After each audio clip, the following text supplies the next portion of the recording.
Brilliant! The system reboot appears to have worked. That's all the LCD screens back online again, including the damage readouts, status display, and even the power management screen. Excellent.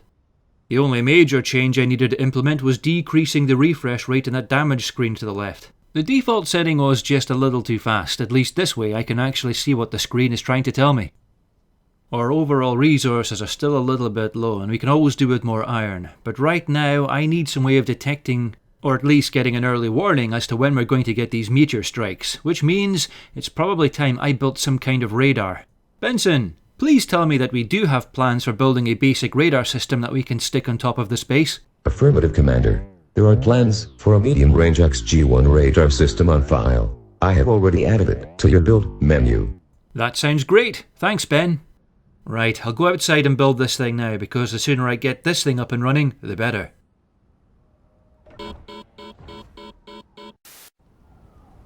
Okay, this looks as good a place as any. I don't want to place it too close to the other antennas though, just in case it blocks its ability to scan effectively. Construction components, detector components, and computers. That's okay, I'll just go and get those.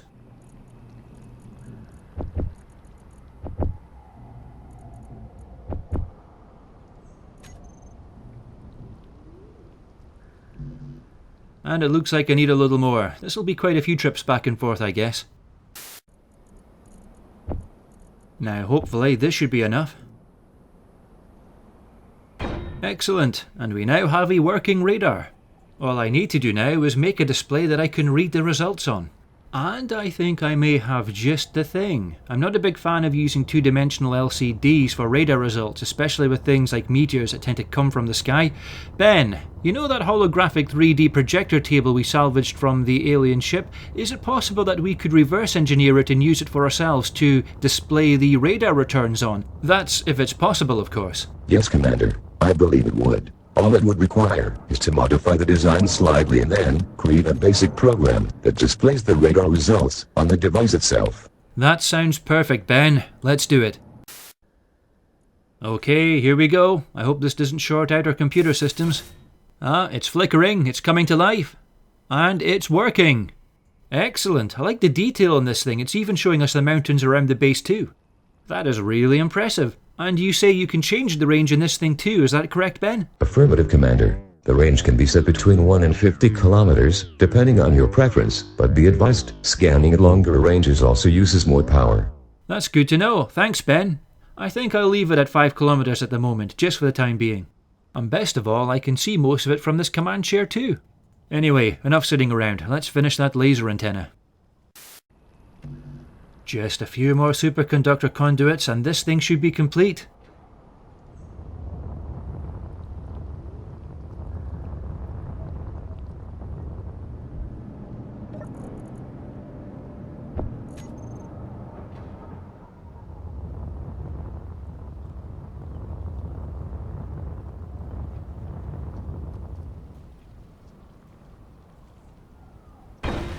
And that's it done. There you go, Ben. With all these sensors in the top of the base now, you should be able to hopefully scan the night sky and figure out exactly where we are in the galaxy. Agreed, Commander. I will begin scanning the stars above us as soon as possible and try to compare the relative positions to our existing star charts. Be advised that this process may take a while, especially if the mist jump has taken us any further than 50 light years from the Sol system. Copy that, Ben. Just do the best you can and let me know as soon as you discover anything. By your command. And whilst you're doing that, I think it's time I finish work on the drill ship. I still have a lot of components left over, and that gives me an idea. Ben, give me the schematics for the Larsen Industries Thunderhawk, please. Acknowledged. There it is. We used this impressive little VTOL extensively during the conflict we had back on Mars. The only thing is, on this planet, it doesn't need 4 downward-facing engines, the air's denser, so it'll only need 2.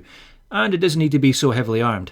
Whereas this version is the Larsen Industries Skyhog, which is essentially the civilian model that was used back on Earth mainly for racing, and it comes with a tilt rotor design, which I feel would make it perfect for this particular planet. I'm not too concerned about the lack of weaponry on it, as I can always add those later on, and as everybody knows, I'm more than capable of turning unarmed craft into impressive looking gunships. Besides, I only plan on using it to explore out there. Rocket strafing saboroids? That would just be overkill. The first thing I need to do to start building this thing is get a projector set up in the hangar bay, but that shouldn't take too long. Ah, this area's already pressurised. Don't need my helmet on.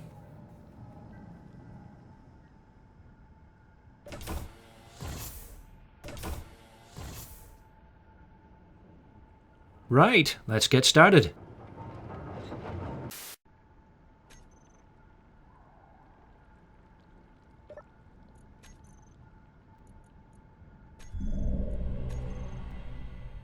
Yeah, this thing will fit in the hangar perfectly. I've noticed that the rotors are there, but the engines in the end aren't. But that's not a big deal, I can add those on afterwards. Now this thing uses a Whiplash Industries fly-by-wire system to control the thruster output on the end of those rotors. I have to bear in mind that the settings were designed for Earth, not this alien planet where the gravity's heavier and the air's thinner, so I might have to make some changes to the program itself. But that's a problem I'll deal with later on. Right now I just need to get this thing built.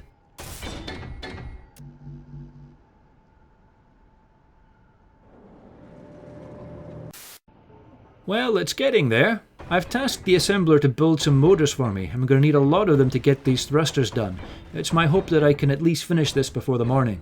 That's providing there aren't any more interruptions from those saboroid attacks, that is.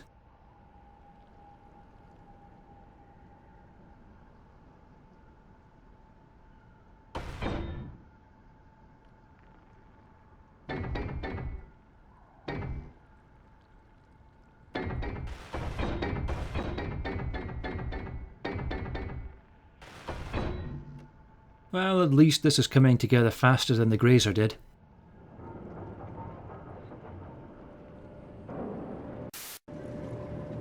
Hopefully this should be enough to get that last engine finished. Excellent. I do think that this ship is now complete, so let's have a look at it. Not a big fan of this colour scheme, but I can repaint it shortly before I go to bed. That way I just don't have to mess around too much before I take it out for a test flight in the morning.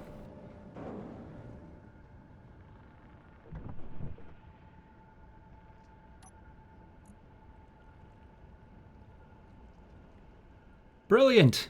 It looks as though everything is indeed complete. Now let's test out a few things.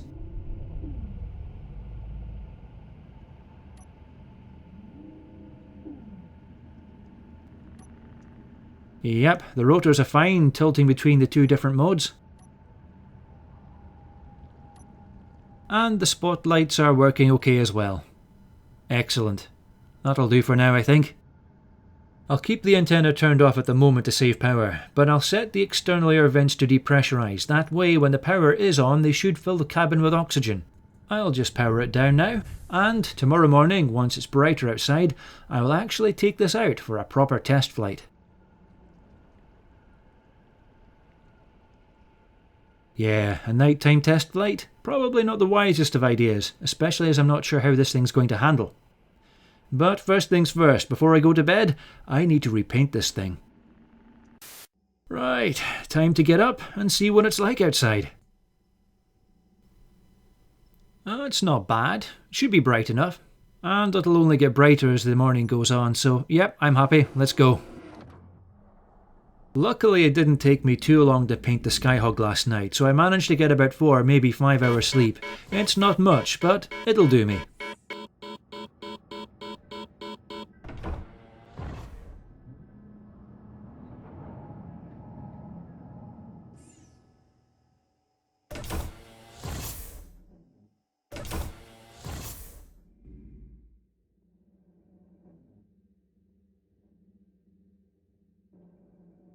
There we go, it looks a lot better now.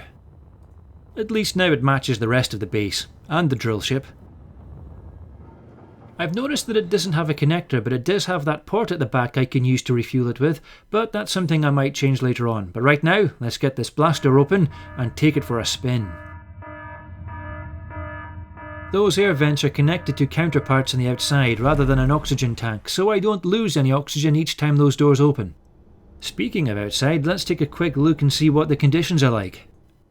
Yep, it's starting to brighten up pretty quickly now.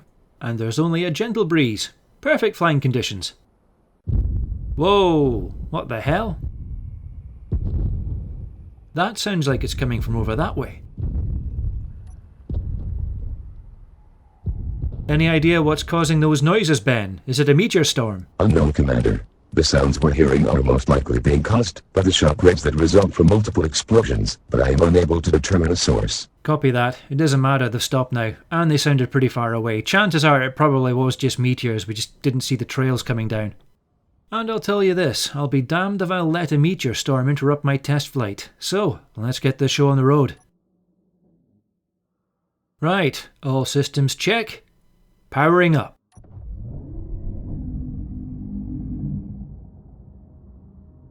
VTOL mode check. Both rotors are in the correct position. Powering up the main engines. And moving out. Not bad. A little fast, but not bad.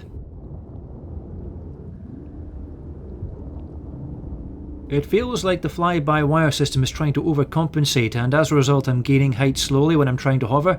I'll try side-strafing, side-slipping around the base, and see if there's any change in performance doing that. If I can maintain relatively level flight performing this manoeuvre, then I'll be more than happy. I'm still having to try to fight its tendency to want to climb and gain altitude, but if I keep it at a steep enough angle as I side-slip, it seems to be okay. Well, at least I got a good view of my finished drill ship as I flew past there. Well, the good news is that it seems to be controllable, providing I keep the angle correct. I'll just have to be aware of its tendency to want to climb as I take off and land vertically, but that just means feathering the downward thrusters. It shouldn't be too much of an issue. Okay, let's see how this thing handles switching flight modes. Perfect! Whoa, careful, Commander. Yeah, let's not slam our ship into the side of a cliff during its maiden test flight, shall we? Impressive acceleration and top speed, though. I'm liking it so far. The only problem is that the roll rate has dropped significantly and is feeling really sluggish now, but that might be due to the air resistance. Yeah, when the speed drops below 50 meters per second, it starts to lose altitude when not in VTOL mode, but that was to be expected though.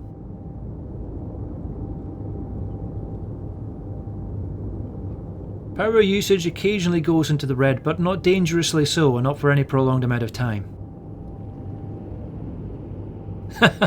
This thing is actually going so fast, the air friction is causing heat to build up on the outer hull. Thankfully, it doesn't appear that it's fast enough to cause any damage, but it's still interesting to see nonetheless. The roll rate, however, is extremely sluggish at this speed, so it looks very much as though I won't be doing any aerobatics when I'm going this fast. Well, so far all it appears there is to the west of my base is just another stone lake and a red forest and more of that green stuff on the ground. Nothing exciting, that's for sure. Anyway, I think it's time I concluded my test flight and returned to base.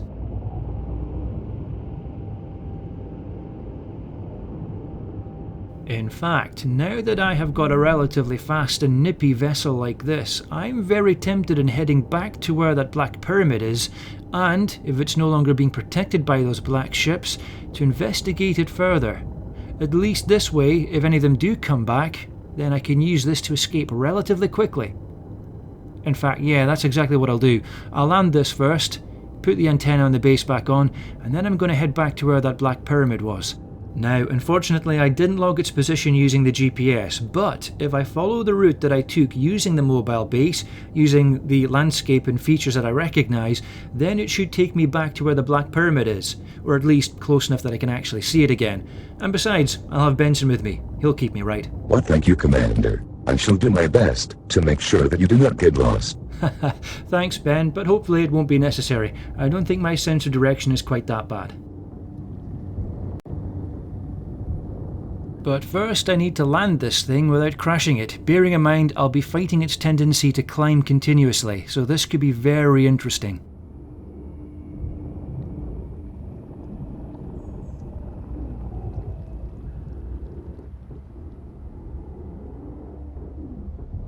Gently does it.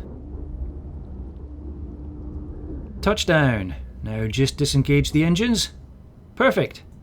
Well, as far as I'm concerned, that was an extremely successful test flight, and this VTOL performs admirably. And I'm more than happy to take it out on our next adventure to return to the Black Pyramid and beyond. Well, that's everything set, so let's go.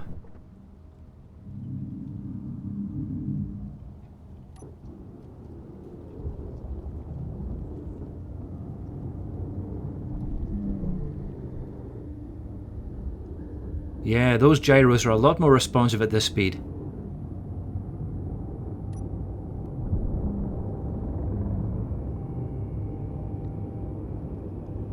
It appears as though the sluggishness starts once I pass the 150 to 200 meters per second mark. That's interesting.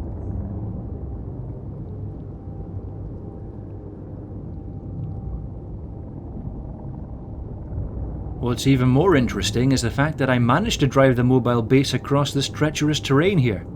You don't really appreciate how dangerous it is until you see it from above.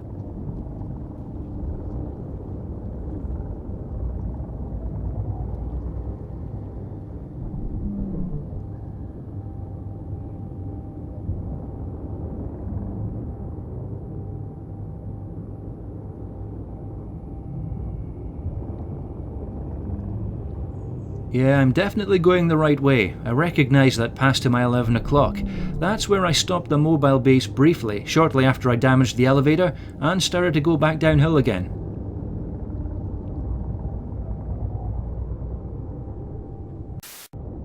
That's the best thing about flying, you don't have to worry about getting stuck between trees. Well, I suppose, it depends on your altitude of course.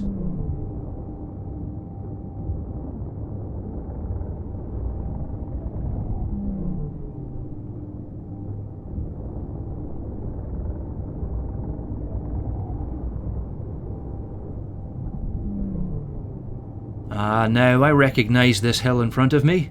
This is where I had to stop the mobile base to try and figure out a way around the mountain range I just flew over.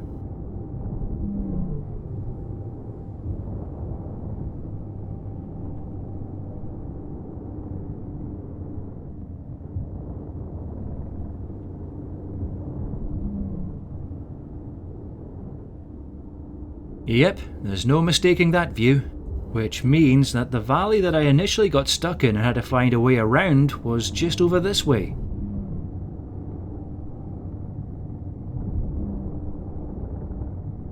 Yeah, there was no way I was driving the mobile base up there, that's far too steep.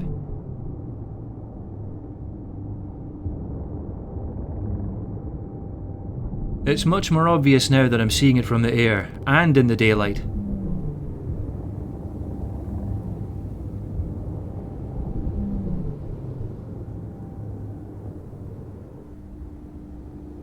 Yeah, it was definitely a wise choice backtracking and going up that hill instead. There's even a ravine down there that I missed the first time around. That could have been dangerous.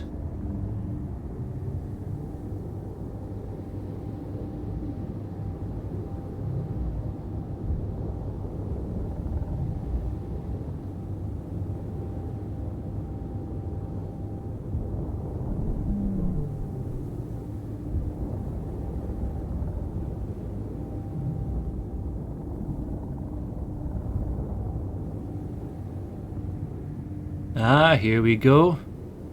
Here is the rock that I got the silicon out of just before I came to that valley. I'm definitely on the right track. Which means I need to go this way through that pass just up ahead.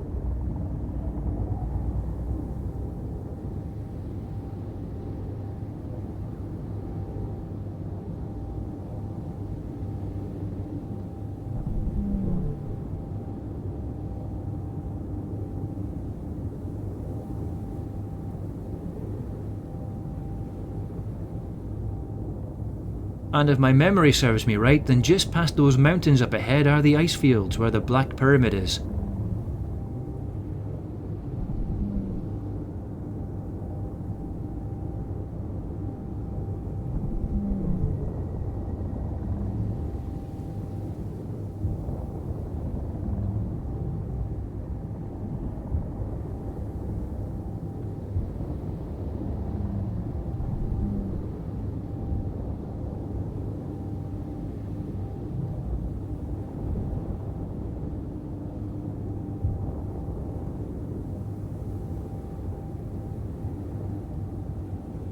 Yeah, we're definitely getting close, because this is where I stopped to add the elevator onto the mobile base, because that's the hole that I dug to get the resources I needed for it. And after I'd completed it, I went that way. So, as long as I keep heading this way, I should find the rock that I dug the tunnel through. In fact, it's too bright with all this snow around. I wonder if I can... Ah, that's better. Actually, Ben, can you confirm if there's any of those black triangular ships flying around in our vicinity? Negative, Commander. I am not detecting any other vessels in your immediate vicinity. Copy that. Let me know as soon as you do spot anything. I don't want to be taken by surprise. Understood.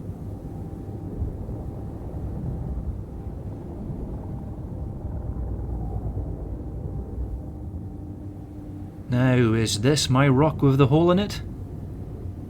It certainly looks like it could be.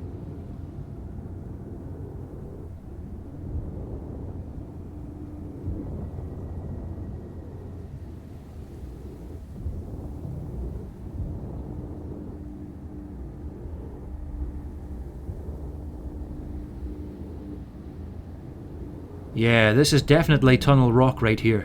Which means the Black Pyramid is just over this next rise. I should be seeing it any minute now. I'll have to keep my eyes peeled for those black triangular ships. If I do see any, I'll have to get out of here as fast as I can. I don't want to risk a confrontation at this stage.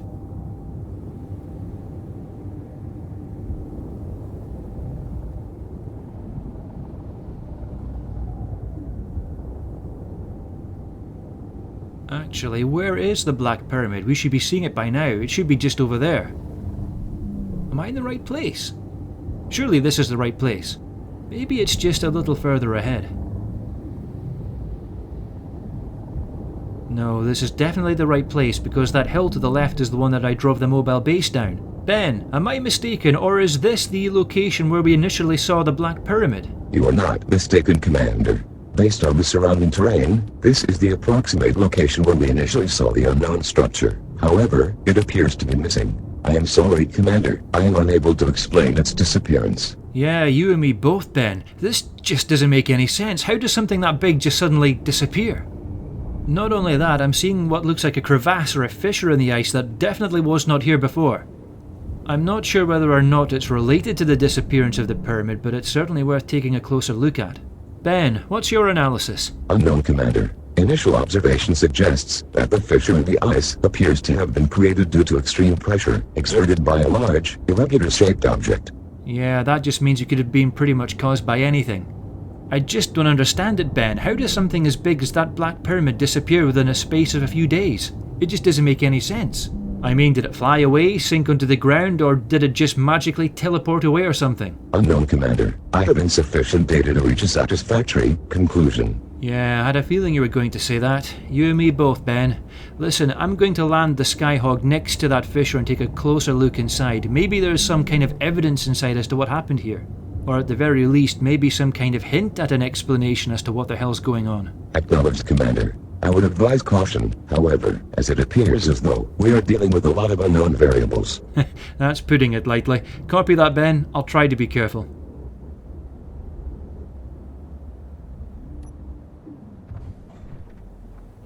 I also need to stay alert for any Sabaroid attacks. I'm not entirely sure if they're still active this far north, but I don't want to take any chances.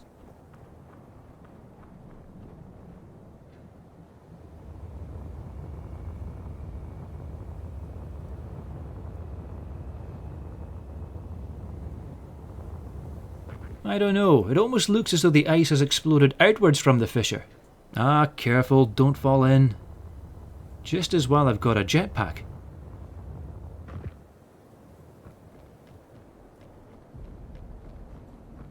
I can't help but notice that the loud noises and seismic disturbances have stopped as well, which suggests that they were linked to the pyramid and whatever was underneath it. Right, I'm going down for a closer look. Maybe I can detect something on the hand drills or scanner. Nothing so far. Warning, Commander Robertson. Our sensors at Red Mountain Base have just detected a large, unidentified object that has just entered orbit above our base. What? I therefore recommend that you return to base immediately. Copy that, Ben. I'm on my way back now. Damn it, I wish I could have spent longer down there, but right now I've got bigger things to worry about. This better not turn out to be a great big flaming asteroid. That'll really ruin my day. At least with meteor storms I can use the Gatling turrets or even the missile launchers at a stretch.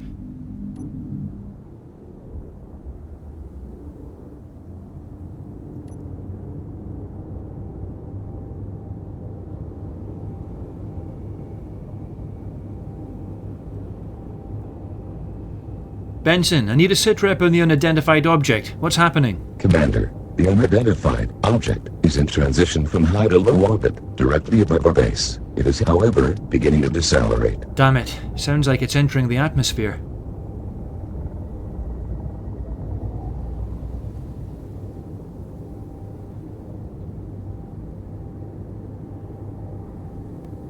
Crap, I have to ask. Ben, the unidentified object in orbit, is it an asteroid? And if so, what danger does it pose to our base? Negative, Commander. The unidentified object has decelerated and is holding position in low orbit, directly above the base. This suggests that it is a powered vessel, and most likely a spaceship. A spaceship? Here? Oh no. This'll be because I tried to investigate that pyramid. Damn it. I just hope these aliens are friendly. Caution, Commander. The radar has just detected several smaller objects, which have broken off from the unknown vessel in orbit and are inbound to Red Mountain Base. Copy that, Ben. That sounds like those could be fighters or drones. What's your analysis? Unknown, Commander. They do, however, appear to be on a ballistic trajectory to the base and are gaining velocity. Ballistic trajectory and gaining velocity are not the kind of words I like to hear about something that's coming down at me from space. Okay, Ben, I don't want to take any chances. I want you to flag all unidentified objects in orbit as hostile. Please acknowledge. Acknowledged. The unidentified objects in orbit have all now been flagged as hostile. Right, I need to land this thing as quickly as I possibly can and get up to the command center. I need to know what the hell is going on up there.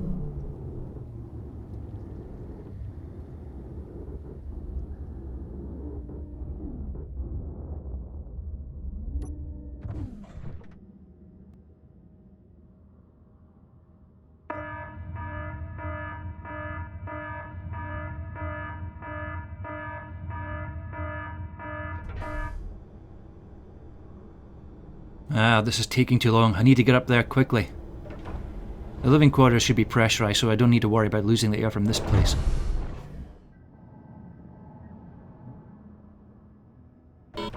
What I don't understand is why the aliens are suddenly taking an interest in me now after all this time. Is it because I built the base or went back to the pyramid? I guess it's just speculation at this stage. I just hope I get the chance to find out.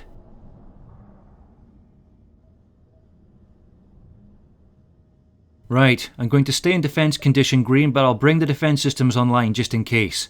Okay, let's see what we've got. Commander, I am now counting a total of 15 separate unidentified objects on the radar that are now within 10 kilometers of the base and are closing fast. Copy that, Ben. I'm not seeing them on the 3D holographic radar yet, but the range displayed might be too short. You did say I could change the range being displayed earlier, didn't you, Ben? Affirmative, Commander. You can change the range of the radar using any command interface. I'm already ahead of you, Ben. Changing the range now. There they are. Shit, there's a lot of them. And I really don't like the look of that. That doesn't look like they're in formation. That looks like they're falling. And falling towards this base. I'll try using this camera to see if I can get a visual on them. Although I'm not entirely sure that might be possible. They could still be too far away.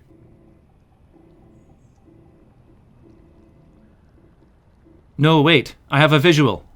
What the hell are those things? I mean, just look at them all. They're way too small to be fighter craft or even drones. And it certainly doesn't look like they're slowing down. Oh, I don't like this. Not one bit. Benson, are you detecting any form of propulsion coming from those objects? Negative, Commander. They appear to be unpowered. Shit, that's what I was afraid of.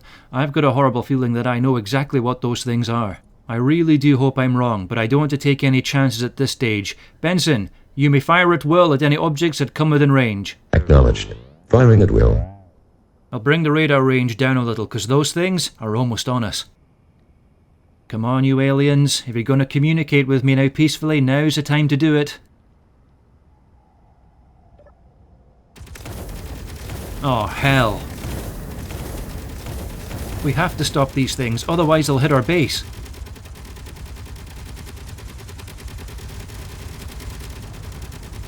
Wait a minute, I'm seeing secondary explosions up there. Those bastards. Ben, they're trying to bomb us. Agreed, Commander. Our turrets are detecting high explosive devices and intercepting them.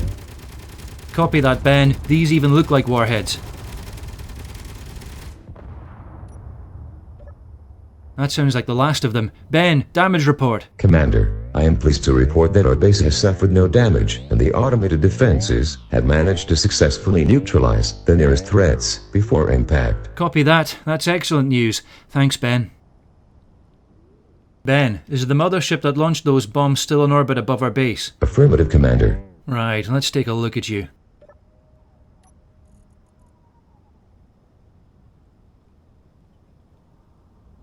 I'll just extend the range. There you are, you son of a bitch.